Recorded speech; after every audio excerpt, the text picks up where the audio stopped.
Il n'est plus question d'utiliser des pesticides, des insectes prédateurs qui tuent d'autres insectes ravageurs. Voilà un concept utilisé par les agriculteurs pour lutter contre l'endommagement des légumes, des fruitiers, des plantes et des fleurs. La ferme Guyon à Chambly en Montérégie fait de la distribution de ces insectes bénéfiques, dont les coccinelles, les trichogrammes et les cucumeris, entre autres. L'application des insectes bénéfiques, ça a commencé dès le jour 1, mais ce n'était qu'en production ornementale qu'on voulait les utiliser, donc l'utilisation des pesticides. Mais là, en allant à la papillonnerie, on n'avait plus le choix. On ne pouvait plus utiliser d'insecticides, évidemment, parce que ça allait tuer tout, incluant les papillons qu'on a présentement autour de nous.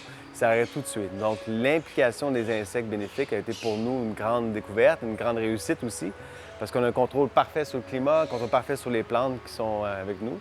Donc, on peut utiliser, grâce à ces insectes-là, on n'utilise pratiquement plus, je ne me souviens pas la dernière fois qu'on a utilisé des pesticides, des insecticides dans nos installations. Mais comment fonctionne cette façon d'exterminer les insectes ravageurs? Donc, c'est des abeilles maçonnes. La plupart ils vont sortir dans les prochaines heures. Ils vont polliniser, ils vont se trouver un endroit dans votre jardin. Puis ils vont tout polliniser vos pommiers, fruitiers. Puis on les recueille à la fin de la saison pour les remettre l'année suivante. Mylène Saint-Onge, directrice de production à Natis Bioprotection, seule entreprise au Québec qui fait de l'élevage des insectes bénéfiques, nous l'explique. En lutte biologique, il y a les prédateurs, puis il y a les parasitoïdes. Les prédateurs vont manger les ravageurs, dans le fond. Les ravageurs, c'est les insectes qu'on ne veut pas ou les acariens qu'on ne veut pas.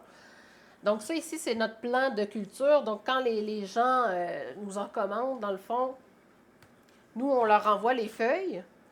Donc les gens vont prendre les feuilles comme ça, puis ils vont les mettre sur leur plan distribué pour que ensuite les acariens qui sont sur la feuille s'en aillent dans leur jardin. Ces insectes bénéfiques sont-ils plus coûteux que les pesticides et quelles sont leurs faiblesses? Alexandre Notaro, l'un des propriétaires de la ferme Notaro et Fils à Sherrington, en Montérégie, nous répond. Nous, on doit utiliser un contrôle biologique. C'est plus facile, c'est plus efficace. C'est sûr que c'est plus dispendieux pour nous en coût de production, mais on le gagne sur le rendement. On sort beaucoup plus de fruits à cause qu'on ne met pas arroser un plant avec un produit chimique, c'est un stress pour lui, c'est pas bon. Fait que nous, en mettant des insectes bénéfiques, c'est merveilleux pour notre production.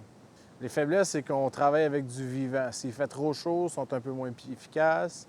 Où est-ce qu'on les produit? Moi, je travaille avec Anatis Bioprotection parce qu'ils sont locaux.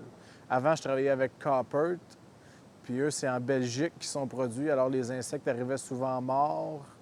Ils arrivaient en mauvais état. Fait que pour nous, c'était pas efficace de travailler avec eux parce que justement, il y avait tellement de transports d'impliqués, qu'il y avait tellement de sources de problèmes possibles que pour nous, c'était impensable de continuer avec une source d'insectes qui était si loin de nous.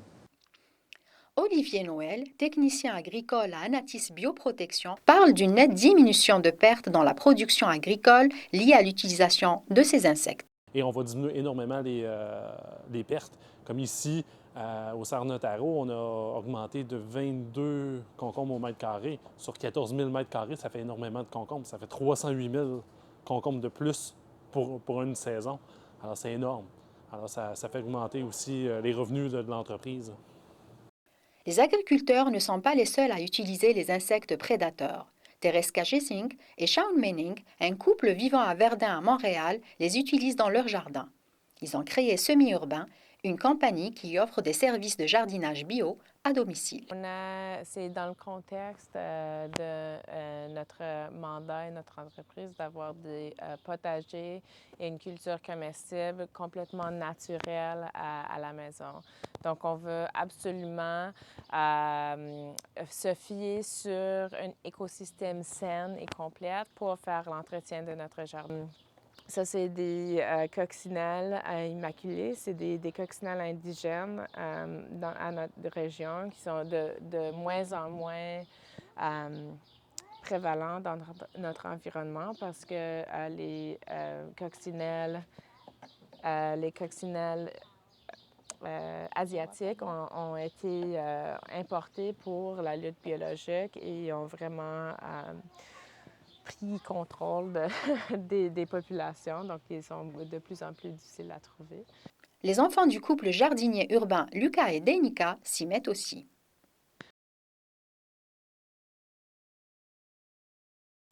Ainsi, de plus en plus d'agriculteurs, mais aussi de familles, utilisent les insectes bénéfiques pour exterminer les insectes ravageurs, que ce soit dans les champs, dans les jardins ou encore dans les petits potagers.